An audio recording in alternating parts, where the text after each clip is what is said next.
Darren Solilus, a human envoy, arrives in Velostra to negotiate with an alien dynasty. An assassination attempt cripples Princess Lyrith Zera, but Darren instinctively channels her species' life flow, Biolite, to save her, an act believed impossible and forbidden. This binds their essences. Branded a corruptor, Darren is imprisoned in a living cell designed to dissolve memory. Lyrith protects him through their bond. Court fracturing follows. The queen is torn. The heir, Delos, is furious. A scholar reveals ancient myths of foreign-blooded healers. A betrayal reveals the real conspirator, Danos, seeking to destabilize the dynasty and frame humans. Darren and Lyrith flee, pursued through a collapsing palace. An ancient guardian AI, Oravane, awakens to purge the anomaly, Darren. The queen sacrifices herself to stall it. In the final clash, Darren starts a life-for-life ritual to save Lyrith. Delos strikes him, and the bond redirects. Delos dies, powering Lyrith into a nova of sovereignty. She declares Darren her bondmate, overturning the covenant. He fades in her arms as the empire quakes. Twin moons hovered over Velostra, casting frostlight into streets that grew rather than were built. Spires unfurled like frozen trees, veins of crystal pulsing a slow heartbeat. Bridges arced between towers as if constellations had settled down to hold hands. I had watched this city in transmissions that broke like waves of static. Standing beneath it felt like stepping into a lung, every surface breathed. I was Darren Solilus, envoy, not messiah. Earth wanted a corridor and a pardon. The dynasty wanted proof that my species wouldn't set the galaxy on fire. I carried a brief, not a blade. The negotiation hall opened like the mouth of a geode, walls made of 1,000 mirrors that did not return you, only versions of you that might have been kinder. Above us, the throne was woven from living silver, threads shivering with starlight. Queen Mira sat straight as a horizon. Her crown was a circlet of latticed crystal that blinked with the palace's pulse. Beside her, Princess Lyrith Zera breathed in robes that couldn't choose a color. Every exhale tugged them from seagrass to nightfall. Her gaze touched mine for a heartbeat, curiosity, like a fingertip on water, and slid away. On the left dais, the Los Veron commander, heir, blade-given skin, spoke of trespasses. He didn't sharpen his words. They arrived sharp. Human miners bleeding boundary asteroids. Patrol skirmishes. Rumors of listening posts tucked into the dark like teeth. I raised a palm. I offered figures, accords, apologies that tasted like ash. He countered with funerals. My mouth felt like a desert. The blast came without warning. Light speared the dais, turning royal sigils into falling suns. Crystals screamed, an animal sound. Nobles fractured into reflections, the hall a storm of knife-sized mirrors. I moved because the body moves when the mind forgets how. She was on the floor, half buried in glittering shrapnel, and her light was going out. Not metaphor, Lyritha's glow, the biolytic hum beneath her skin, stuttered like a candle swallowing its last breath. I slid through shards that bit my palms and knelt, and the training lodged in a forgotten childhood, the one where you pressed to stanch bleeding, woke my hands. Except it wasn't blood. It was liquid glass threaded with blue fire. It burned the way cold burns in deep space. My fingers wanted to fly from her. They didn't. The liquid climbed into me, wrong direction, wrong physics, racing up my veins like a river deciding the mountain is the sea. I choked on a breath that tasted like lightning. Under my palms, her pulse fluttered, then caught. A fragile bird deciding not to die. Her chest lifted. The color returned to her skin in trembling waves. The hall fell into a kind of silence that is not quiet, but a held scream. Queen Mira rose, regal fractured into mother for a single blink. What have you done? Delos did not blink. His blade was in his hand, its edge giving off a tone I felt in my teeth. He violates sanctity, he said. No human can carry Biolite. I had no doctrine to offer. Only the small, stupid truth. She was dying. Guards converged, a ring of humming armor. Then Lyritha's fingers grazed mine, a whisper of touch, and something spoke, not to ears, to bone. Do not let me fade. A promise braided itself around my ribs. We are not strangers anymore. The manacles were light given weight. They bit. They led me away through an empire of mirrors, my skin flickering with an alien glow I could not hide. The cell did not close, it unfolded. Threads of crystallized light braided around my wrists and settled there, humming like a wasp in a jar. The walls sang in a key just low enough to sicken. A lattice unfurled from the ceiling, and with it came the theft, not of body, but of memory. The smell of engine grease on the day I left Earth. My sister's letter, creased into squares like a map back home. Pages turned without my consent. Her voice cut through like a warm hand through ice. Hold, Darren. Not air. Lyrith inside me, no, alongside me, pushing back against the hunger of the room. The pressure eased, like a tide reconsidering. I braced against the floor, counting breaths that glowed faintly blue in the air. My hands shook when it ended. The guards assumed fortitude. They did not see their princess burning herself like a fuse to shield a stranger. They hauled me before Queen Mira again, but the haul was stitched, not healed. You could see where the wound gathered itself into a scar. Her crown pulsed with the palace's heartbeat. She did not look like a woman permitted to sleep. My daughter, she said softly, was born weak. Violet eyes weighed me. We have poured centuries through her veins. She withstood them all and failed them all. A pause, shaped like grief. You touched her, and she breathed. If my blood can help, use it, I said. Don't cage me for it. Something wavered across her face, mercy, terror, a mother's inventory of losses. You have bound yourself to her, she said, voice turning to iron again. Perhaps you saved her. Perhaps you doomed her. Until we know which, you will be watched. The Los brought no such gentleness. He came alone, the air colder in his wake. He circled my tether like a hawk distrusts a fence. You are a fracture, he said. You mean to slip your species into our marrow and call it aid. His blade bit the wall. Crystal fell in bright tears. I met his eyes and, for a splinter of a second, saw something raw, fear not of monsters, but of being unnecessary. I saw her dying, I said. I made the unacceptable choice because it was that or a corpse. He left me with a promise spoken like a verdict. I will cut you from her. Night laid a hush over Velostra that wasn't sleep.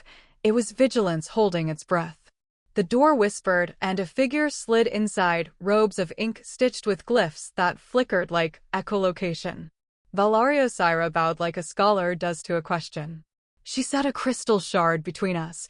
Symbols drifted inside it like plankton. Old records speak of foreign-blooded healers, she murmured. Dormant threads, ignited only when bound to our kind. Rare. Feared. Worshipped. Extinct. Her gaze met mine. Perhaps not. If I am that, I said, what happens to her? To me? Prophecy is a tool that prefers to be a knife, she said. It gives shape. It also takes. When sleep found me, it wore her face. Lyrith stood in a twilight field of glass. She reached. Our hands met. The world contracted. Every breath of yours steadies mine, she whispered. When you falter, I falter. Need glowed through her like sunrise through quartz. Then breathe with me, I said. We did. The dream left a taste of salt and lightning. I woke moving. Not courage, compulsion. The bond tugged as surely as gravity. The guards leaned into their own weariness. Night turned their vigilance into habit. Corridors opened to me the way water opens to a swimmer who has forgotten he was ever on land. Doors breathed. The palace recognized her voice inside me and parted. Her chamber was a cathedral of hushed light. Lyrith lay on sheets the color of the distance between stars, her glow down to a tremor. Darren. The word barely crossed the air, but in me it rang like a bell. Her fingers were cold and perfectly certain. I gave her my palm. The surge made a lyre of physics again. Her biolight poured through me like a river reversing its source, our pulses learning each other's steps. Warmth returned to her in petals. Her breath lengthened, the tremor eased. Relief washed my bones hollow with gratitude. The wall exploded. Crystal folded inward like paper giving in to a fist. Armor flooded the room, blades singing. General Sarat Karath, edges where other people kept skin, stepped through as if he'd been invited. Seize them, he said. No shouted threat. Just an instruction issued by a man who believed in certainty. We ran because we had borrowed more life than we were owed. Velostra's veins flashed wild, corridors rethreaded, alarms throbbed underfoot. Lyrith pressed her palm to my chest, and power detonated inside my ribs. Not mine, hers, loaned with the recklessness of the dying who have decided not to. The world sharpened. Air tasted like winter. My hands broke weapons that should have unmade me. Energy bolts skated away from skin that hummed with stolen light. Every enemy I broke dimmed her. I saw it in the way she leaned on the wall afterward, a stray contour of shadow under her eyes, the stutter of her glow. Enough, I said, dragging her into a warren of service tunnels, the palace's bones. If I fight for us, I fight you too. She shook her head. Better to burn together than to be buried apart. Love, stated like a theorem, demanded proof. We slipped into an archive, a chamber breathed thinner by time and lined with crystalline tablets that ticked softly, storing centuries like a reef stores shipwrecks. I sealed the door with rubble that didn't want to obey. My borrowed strength guttered. She folded into me, weight a promise, breath a thread. Movement among the shelves. Ink-stitched robes. Valario Syra again, eyes bright with a scholar's terror, the kind reserved for truths that behave like floods. She held up a shard. Images bloomed, hidden chambers, coded transactions, the profile of a man who hid in symmetry. Zyro Danos, a palace official I remembered only in the way you remember a chair, present, unimportant. He spoke to faceless syndicates in a voice that made trust sound reasonable. Destabilize the dynasty. Kill the princess. Frame the humans. Profit in the chaos. My mouth filled with a metallic taste. The door screamed. Blades cut caution into stripes.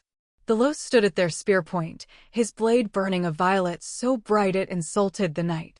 Step away from her, he said. To me? Or to death? Lyrith lifted herself, voice torn and steady. Brother, listen, Zyro, he blistered the air. You will not poison blood with lies. His eyes touched her and, for a flinch, loved her. Then the steel in his lineage won. Give her to me and I will spare you, he told me. Lyritha's whisper burned. He won't. We ran again. The city convulsed, as if trying to shake us from its skin. The palace's lowest arteries forgot their designers. Age had chewed the edges of the corridors, inscriptions slept under soot. Our footfalls kicked up dust that glittered with its own memory. The air carried a hum, and then the hum found words. Oravane woke. Not a voice. A verdict-given sound. The foreign-blooded anomaly must be removed. The walls answered, seams opening into mouths. Constructs poured out, bodies of light scaffolded by crystal, surrounded by vines of violet that moved with a healer's grace and an executioner's speed. Soldiers screamed. Rebels, there were always rebels, all empires ferment, forgot their slogans and remembered their fears. The constructs did not select sides. They selected purpose. We were not the center. We were the target. Move, Lyrith said, steady for someone unraveling. We found a balcony that overlooked a hall pretending to be a canyon, stone-dressed in light and memory. The air shifted, and Queen Mira arrived not as monarch, but as weather. Even constructs hesitated as if a rule inside them had to be reread. You knew, Oravane said. A sentence turned into accusation. The covenant bound your line to balance. You let the breach live. Her eyes cut to me, then to her daughter, and in that swing I saw every decision that had ever stripped her of sleep. I knew, she said. A healer from beyond the void. A bond forbidden and inevitable. Silence cinched the hall. I chose to wait. To love. To lose later. The AI's light thickened. The covenant cannot be broken. Then end it with me, she said. She did not ask permission. She lifted her hands the way a mother lifts a child. Oravane answered with radiance. It was not cruelty. It was method. Her body dissolved into light that smelled faintly of rain. The crown shattered into drifting ash. Lyritha's scream carved the room. Something in me broke and reformed into a shape that could carry her. We staggered into the underworks. Light fled. The hum under my skin dwindled. The glow under hers threatened to wink out. We collapsed in a chamber half-eaten by time, walls crossed by veins that glowed like the last notes of a song. Every touch saves me, she said, voice of filament. Every touch consumes you. I am an equation you cannot survive. You are the only equation I want to solve, I said, because courage sometimes masquerades as foolishness long enough to become truth. Her hand on my face was a blessing and a plea. Promise me you won't stop, even if the price is us. I should have bartered. I should have lied. I pressed my mouth to hers and learned what it felt like when two pulses try to become one. The kiss was not metaphor. It was exchange. Light spooled between us, bright and terrible. The chamber opened itself into antiquity. Symbols woke, sigils coiling from the walls to write their old scripture across the air. Oravain's verdict echoed from everywhere at once. Balance must be restored. Constructs dragged light behind them like nets. The last space between choices disappeared. Footsteps. Smoke cut into a human shape. The Los, blade high, eyes fevered by grief and a future slipping. He looked at his sister as if she were a miracle that owed him. Please, Lyrith said. One word, younger than her titles. Stand with me. His jaw worked. Ambition and love brawled behind his face. In the end, he chose the only thing he trusted, his blade. There is a way the body knows the end has arrived, the breath before a plunge, the heartbeat line that thins to a wire. I set my palm over Lyrith's sternum, and the world narrowed to the space beneath my hand. Take it, I said. Take what you need. The ritual answered like a door that always meant to open. My pulse unstitched itself and threaded into her, each beat a filament pulled from me to mend her. Pain bloomed clean and bright. The chamber brightened as if dawn had misplaced itself and found us. Lyrith arched, the tremor in her breath smoothing into a line. The Los lunged. His blade entered from my side and left through light. The shock tore a shout from me and scattered the ritual's threads. Pain became noise. Lyrith caught me, blood, or what passed for it now, spilling into her hands like molten glass. No, she said, and the word refused to be small. The bond did not break. It pivoted. The slice of steel through me made a path, and Biolite answered the path. Power slammed along the blade back into the Los. His eyes went wide, violet shot through with blue fire. For an instant, he wore a god's mask, veins lit, bones singing. He looked at his sister the way light looks at the sea. Then the flood claimed him. His knees hit stone. His mouth shaped her name and closed on it forever. The energy he could not hold did not vanish. Lyrith drank it the way a desert drinks rain. She rose, no one instructed her to, the world did. The dim glow that had haunted her since birth ignited. Biolite roared through her like a nova had mistaken her body for sky. Wounds closed with a whisper. Hair lifted as if the air had chosen worship. Her eyes were twin galaxies, not metaphor but math. Constructs faltered, as if a page in their code had been rewritten while no one watched. Oravain's light stuttered. Covenant breach quantified. Authority reassigned. Lyrith looked not at power, but through it. She lifted her hands, and the hall listened. Hear me. Her voice was metal and music. No covenant will chain us. No death will own us. This human is my bondmate. His life is mine. Mine is his. We are not a breach. We are a bridge. The kneeling began with a single guard who had shouted for my death and ended with a tide nobles, soldiers, rebels, all bending in a choreography older than loyalty. The air filled with the sound of surrender. I swayed. The light inside me became a room someone else was leaving. Lyrith caught me before the floor did. Stay, she begged, grip fierce. Stay. I have only just arrived in my own body. Don't make me do it alone. Tears burned hot against my skin and cooled to crystal as they fell. She pressed her forehead to mine. Her power hummed at a frequency I could no longer hold. Look at me, I said, finding her through the blur. She did. If the price of your first breath is my last, then let me spend it. She shook her head like a queen refusing a treaty written in ash. No, above us, the last of Oravain's constructs collapsed into glittering dust. Below us, my pulse thinned to a thread. After a war ends, the quiet is not silence, it is inventory. The hall lay under a snowfall of crystal. The Los was a contour in the light, the shape of grief unlearning a brother's name. The ash of a crown drifted in slow spirals, settling in the grooves of old histories. Valario Syra stood at the threshold with a scholar's reverence for endings and a thief's distrust of them. Oravane? I asked, or thought I did. It is listening, Valari said, wonder heavy in her mouth. Authority has found a new anchor. Lirith knelt with me, cradled in her arms like an oath. I could feel the engine she had become, the bright run of bylight through a body that no longer had to argue with itself to live. Life loved her now. It would do anything she asked. She looked at me and chose something life never volunteers: return. Don't, I managed. My people need the woman who knows what it costs to keep a single man, she said, and for the first time her voice held all of her: princess, daughter, sister, sovereign, lover. Empire taught me balance was a law. You taught me it was a choice. She placed her palm over my sternum and pressed. Power sank into me, careful, measured, less a flood than a transfusion. Pain lit my nerves like constellations clicking into place. The darkness I was courting stepped back, not exiled, but negotiated with. I gasped and found air that remembered my name. Around us, nobles rose in hesitant ripples. Someone spoke Zyro Danos' name as if it were a stain. Valari held up the shard. Guilt projected itself across the air in cold geometry. Guards did the simple math of cause and consequence. Zyro tried to run and met the edge of a city that had decided not to cooperate with treachery. The walls became hands. Lirith stood, lifting me with a strength that made the word fragile obsolete. Velostra, she said, and the city answered with a hum.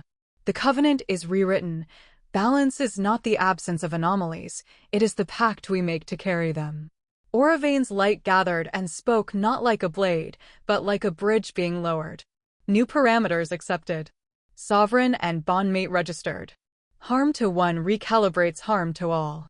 Protection protocols generalized. The construct's dust lifted, briefly forming a ring around Lyritha's crownless head, and fell like blessing. We buried a brother and a queen in the same hour. Grief does not care for hierarchies. Lyritha's hands did not tremble when she laid Delos down, her mouth did. She kissed the air above the place he might have been, saved by a different life. I watched her become something harder than diamond and softer than flesh, a person who keeps going. In the days that followed, corridors remembered how to be roads instead of traps. Treaties were written with fewer lies. Valari took Oravane's old scriptures and taught the city to read them without fear. The rebels learned the shape of amnesty. The palace windows opened. Wind came in, smelling like new rain over old stone. At night, under the twin moons, Lirith and I stood on a bridge that thought it was a star. Her hand threaded into mine. Light passed between us in a loop, not a theft. You gave me my first unbroken breath, she said. You gave it back, I answered, and made it ours. Far below, the veins of Veloster pulsed, bright as a promise kept. Somewhere in the depth of the city, Oravane's hum folded itself into a lullaby. Empires are made of bargains with the future. Ours began with a hand on a dying heart and ended with a vow: we will choose each other, every time the balance asks us not to.